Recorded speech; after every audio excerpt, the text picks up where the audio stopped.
Hey guys, this is Mike, and you're listening to Feeling Twisty. I'm really glad you're here. I want to talk about cause and effect. I was raised, and I'm sure most of us, spent most of our lives seeing things, events outside of us, as causes for the feelings that we're having and the thoughts we're thinking. So we blame or blame something bad that happened outside of us for the bad feeling inside of us, or credit something wonderful outside of us for the wonderful feeling we're having.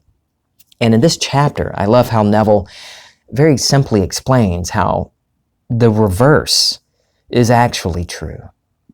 What we see, what I was raised to believe and see as the effect, is actually the cause. My feelings and my reactions are the cause of the circumstances, the events. And to change circumstances, what I used to see as the causes, I change my feeling, which is the actual cause. If an event can produce a reaction or a feeling, Neville says, then a feeling can produce an event. I'm not quoting him there, that I'm just paraphrasing, but here is a quote that I really love from this. And a while back, when I came across this, a lot of things clicked for me. Here's the quote. The feeling of the wish fulfilled, if assumed and sustained, must objectify the state that would have created it. It must objectify the state that created it. I love it when I come across just a one-liner, that has everything in it that I need.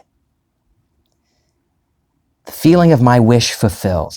If I assume that feeling and sustain that feeling, it must objectify the state that would have created it.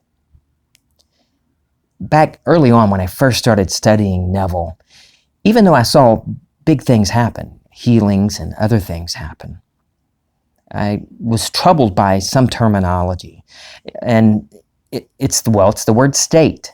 I didn't quite get what Neville talked about. And then some groups I was in, I was a little nervous about, because they constantly talked about, nail the state of your wish fulfilled. And honestly, I didn't understand it. Like, okay, well, I don't know what the state of perfect health feels like. I don't know what the state of financial freedom or the state of wealth feels like. I don't understand the state. Neville says that with that state, a new state of consciousness, a state of being, comes with it its own set of manifestations and thoughts and beliefs. And I started to understand that because you're in the new state of mind, the new state of being, of course your manifestations change because you're seeing the world from this new state. But for me, it frustrated me because I just didn't get it. And I thought, well, if I can't understand what that means, what the state means, then I'm not going to have any success. And you know what happened, of course. I did not have success like I wanted because that's what I assumed to be true. I was in a state. I was in the state of, I don't understand. And so this is going to be slow and hard. And that's exactly what I experienced. Ignorance and slow and hard. So everything is a state. I'm in a state right now, and so are you. But I love when I came across this sentence. Let me get back to that. I understood that Neville is telling me all I need to do is find that feeling of my wish fulfilled. Whatever it is, find the feeling of its fulfillment. Assume that feeling and sustain it. And it must objectify the state that would have created it. So I don't need to write down this state has this, this, and this, and this, like I used to think I needed to do. No, I find the feeling that is me moving into this feeling of the state. And then the state objectifies itself. It will objectify in my life. And all the wonderful thoughts and reactions, manifestations, everything that comes with this new state of being happens. It took a load off of me, a lot of pressure off when I realized all I need to do is imagine my wish fulfilled. And not just once, and go back to worrying and being impatient and doubting, but sustain it. I love that sentence. Feeling the wish fulfilled. Assume it's done. Sustain that feeling. And it must objectify the state that would have created it.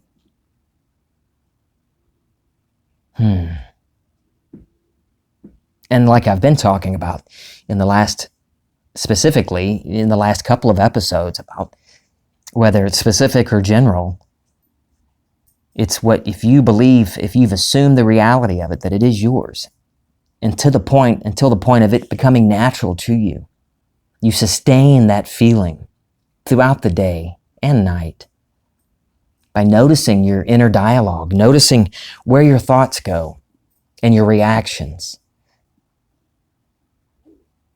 I've learned what Neville says is true, that my reactions define my state. So if I notice I'm reacting like I used to, then I'm not dwelling in that new state. I need to get back into it. But it's cool. It's great to notice. Oh, it's fun to notice, because it gives me an opportunity to bring that feeling back up and get back into it. Being is the substance of things hoped for, the evidence of things not seen. To be it is to cause it to appear in what seems to be the external world. What are you being? Who are you being right now? Neville says in the lecture, Live in the End, to put it to the extreme test. Do you want to just imagine yourself getting by? There was a time years ago when my idea of wealth meant, I was able to go to the grocery store today and feed my 5 kids. Or, high five, Kim, we kept the power on for the house. The electricity's still on for another month. That's what I had no idea what I was doing, that my imagining created my reality. But that was my idea of wealth, just getting by. That was good enough. Good enough is fine if that's good enough for you, if that's what you want. But Neville says in that lecture, Live in the End, put it to the extreme test. What do you really want? Do you want to just get by? Or do you want to soar?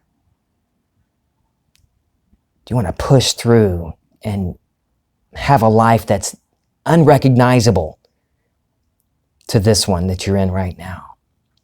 Or let me rephrase that. Move into a new state of being, a new life, where when you look back, this old life is unrecognizable. The old you is unrecognizable.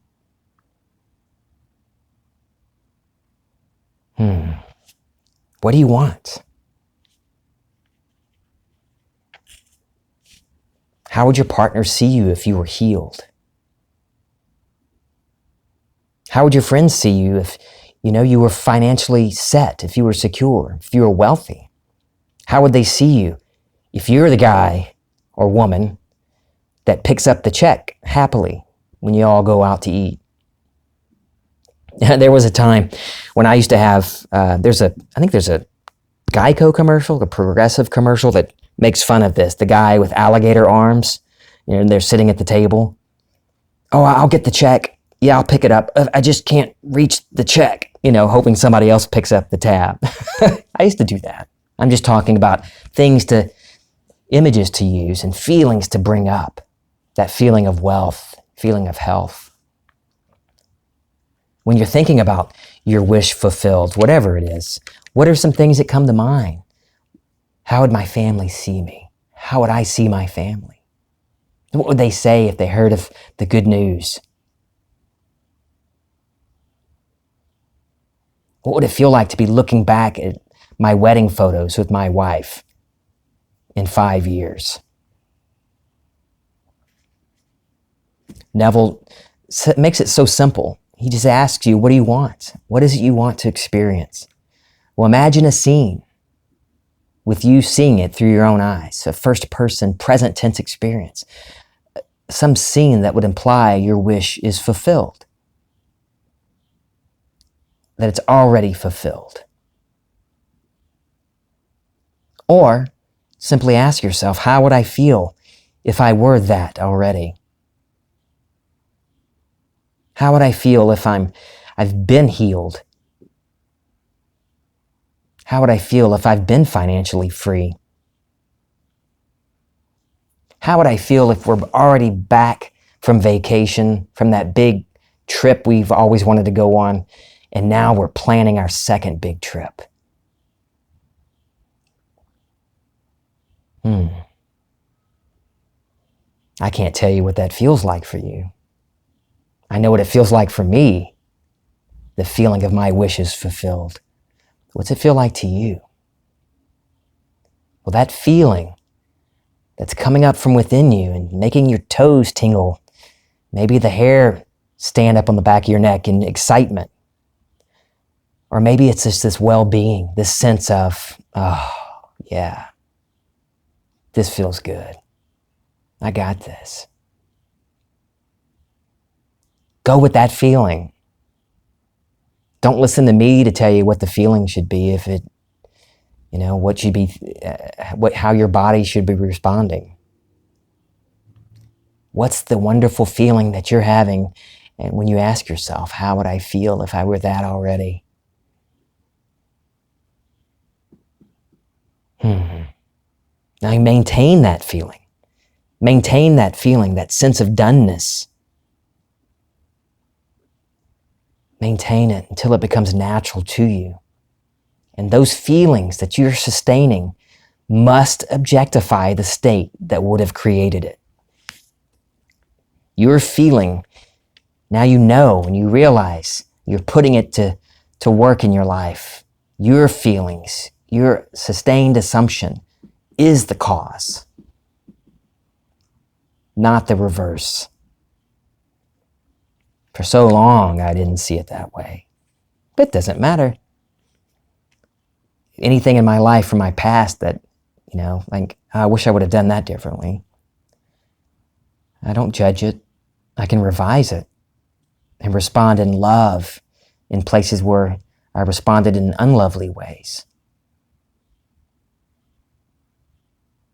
Just go on, keep focusing on my wish fulfilled right now.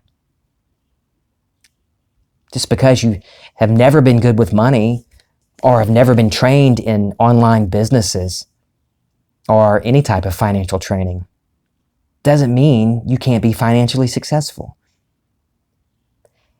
And it doesn't mean that you have to start a business or have to run a business or get a promotion. Doesn't mean you have to work 60 hours a week. Whatever you see that conventional wisdom tells you it should be like, it doesn't have to be like. You don't have to do the things you're used to thinking you have to do to get that financial freedom. Now, dwelling in that state of wealth, you might come up with wonderful ideas, things to do. But if you do not like the idea of starting your own business, and that turns you off, that's fine. It doesn't mean you're not going to be financially free. Put this to the extreme test. It's like, imagine you're at a carnival and there's, that dart game where you throw the dart at the balloons and pop them. Okay, imagine those balloons are what conventional wisdom and what society tells you. This is the way it needs to be done. If you want to be wealthy, you have to have an online business. Or if you want to be wealthy, you need to, you have to go into business for your own. Or you have to get a promotion. Have to. If you want to be slender, you have to go on a keto diet. You have to do Atkinson's. No carbs, high fat. I don't know what they are now. High fat, low carbs, high protein, low fat. I don't know. I don't diet. Imagine all these conventional wisdom sayings, all these things that society, your parents, yourself, books you've read, experts, me. Imagine my face on one of those balloons. All of these things that you're taught to believe that it has to be done this way. Those are the balloons, and I'll pop the hell out of them.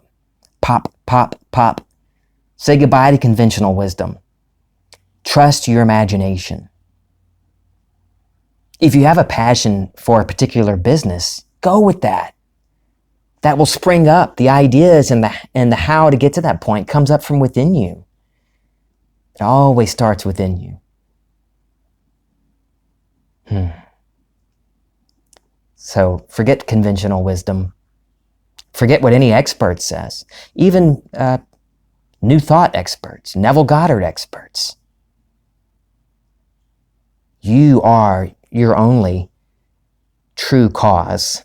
You are your own operant power. What you say goes.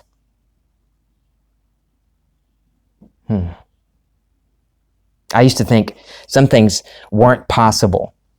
Even while I was studying Neville Goddard, I would think, okay, well, I can do some things, but some things just are not possible.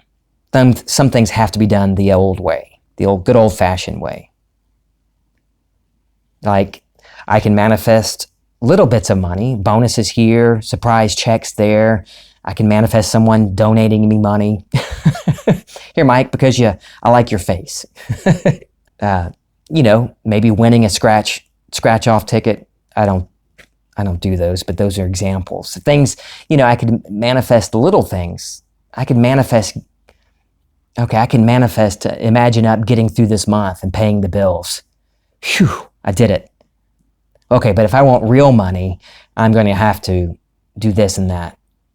I need to learn how to invest, or I need to learn, get my resume in order and go do a job I can't stand to make the money. Because, those things are impossible through imagination. I have to do it the old way. Or I can manifest drying up the sniffles. I have a tummy ache. Let me imagine myself feeling better. That was easy. But the big stuff, I don't know. I used to think that like that. Little things were easy to imagine. That's simple. I can do that. But muscle and bone loss, brain lesions, movement disorders, nah, that's impossible. I can tell you, nothing is impossible. Nothing. I want to grab your face right now in my hands, and look at you and kind of shake your head. Nothing is impossible. It's funny, if someone were to see me doing this, I'm all alone with my hands in the air, holding somebody's imaginary head. Nothing is impossible. You are the operant power. Nothing is impossible. Isn't that wonderful to know that? And this feeling, back to sustaining the feeling, that feeling, you've assumed the feeling of this wish fulfilled. It's not just in those moments of meditation or when you go into the silence, you have a formal session where you imagine yourself into you bring up that feeling of your wish fulfilled. No, because you're truly meditating all day long. There's a type of meditation going on because it's your inner dialogue. It's what you're dwelling on throughout the day. That's just as important as what you imagined during a formal session. You get lost in these meditative trances all the time. I'd never called them that before, but while I'm stuck in traffic or in the bathroom, sitting at my desk, You could be at your desk at work and then totally lost in thought, wondering about some problem, some issue, and you're giving life to all of these things, how things can go wrong, and imagining up these awful scenarios for yourself and for your loved ones. Or maybe your boss. Don't you love this one? Oh my gosh, your boss comes in right before lunch. Hey, come see me before you leave today. Dun, dun, dun. So you spend the rest of the day dwelling on that. Well, if he says this, then I'm going to say that. I wonder what he's going to ask about. I hope he's going to ask about me leaving 5 minutes early last week, or did he notice that I took a pencil home? Maybe it's a raise. Maybe he's firing me. Well, if he fires me, then I'm going to bring up the fact that he's a real douchebag. And, have you ever had those days where there's something going on and you're just dwelling on it?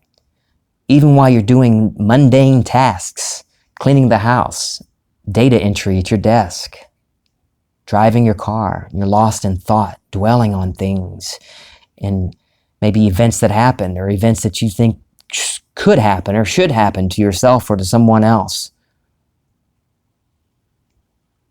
It's that inner dialogue. Every time you notice that, where your thoughts are going and your reactions, bring that feeling back of your wish fulfilled, that wonderful feeling that it's done. Bring it back and bring it back.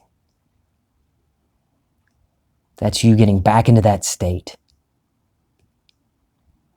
And the more often you do it, the state you most often return to is the state that becomes your dwelling place. Frequency and naturalness are key. And for me, one of the ways to get frequency and naturalness, get to that naturalness of whatever the state is to not judge myself and beat myself up when I do notice my reactions are contrary to what I want to happen. The more you notice it, get back into it without judgment, without criticism, without blame. Not blaming myself and not judging myself. Those were, it took a while for me. It doesn't have to be a while for you. I was my biggest critic. I would smile and put on everything's fine. No, we got this. Yay, imagining creates. Yep, hallelujah. I got this. No, everything's fine, baby. No, money's fine. Smiling, but then stressing out on the inside. You ever have that? I notice that if I'm answering Kim or others, if I'm talking to somebody about something and I'm saying one thing, I'm saying what I should be saying if my wish were fulfilled, but I'm grimacing on the inside. If that tightness in my chest is there, my gut feels like somebody just kicked it. I don't believe a word I'm saying. Without judgment, notice that and get back into that feeling. When I'm thinking about staying in that state of my wish fulfilled, I think of one of my sons, Caius. His name's Caius. He is completely, totally in love with the New England Patriots American football team. He, regardless of how they play, regardless of what stats say or what anybody says to the contrary, there's nothing I can say or his brothers or friends or anyone can tell Caius that would take him away from his knowing that the Patriots are the best football team ever and that Tom Brady is the best quarterback ever. I don't try to argue with him. I don't care, for one thing, but I don't see any point in stirring him up. But I love that about that aspect of him. I love him completely, but I love the lesson I learned from him of knowing what I want and not letting anybody distract me from that. I can't distract him from his peculiar certainty that the Patriots are the best team and that Tom Brady is and always will be the best quarterback. I can't move him from that. He's unmovable from that. That's how I want to be. That's how I want you to be. in sustaining that wish fulfilled, unbothered and unmoved. Yep, I don't care what circumstances say. I don't care if my head still hurts. I know I'm healed. Maintaining that feeling, the state must objectify itself. It must come up. It must. And all we have to do is sustain that feeling. I know, it is a simple thing. It is as far as the steps, it's simple. And cause and effect and seeing all that and understanding it, it is simple. But for me, it wasn't easy to begin with. And again, that was because I imagined it wasn't easy. Don't imagine that it isn't easy. Because your assumptions, though false, will harden the fact. You assume this is hard, that you can't find the man or woman you love. Whatever you assume to be true about your life and about even learning about this, awakening to who you really are, you could assume the feeling of being awakened and getting what Neville calls the law. And you can assume the feeling of experiencing what he calls the promise. Everything comes down to what you assume and sustain. You become that wealthy guy, the guy that's got the money, can pick up the tab without wincing, can host a party at his house and supply all the beer. You can be that guy that doesn't freak out anytime you hear, a new virus strain coming across the world. Wouldn't it be cool to be the guy or woman who embodies health and knows that what you assume to be true is what's true for you? So you can be dwelling, living in this state of health, not just to heal yourself from a particular condition. No, push past that. Push past that and be healthy. So you're not freaking out when you hear about a new virus, or scrubbing down the grocery cart with Purell or those disinfectant wipes they give you. If you're dwelling in a state of health and in a state of knowing that you are the operant power, you start to freak out less when you hear of viruses. And you don't hear of the viruses and the new stuff as often because you're not conscious of being sick. You're in this new state of health and you know that nothing can truly touch you. So what you hear and the tidbits you hear from folks about things drop away and it's just not part of your life because you know you are the operant power. So who are you being today? What do you want to be?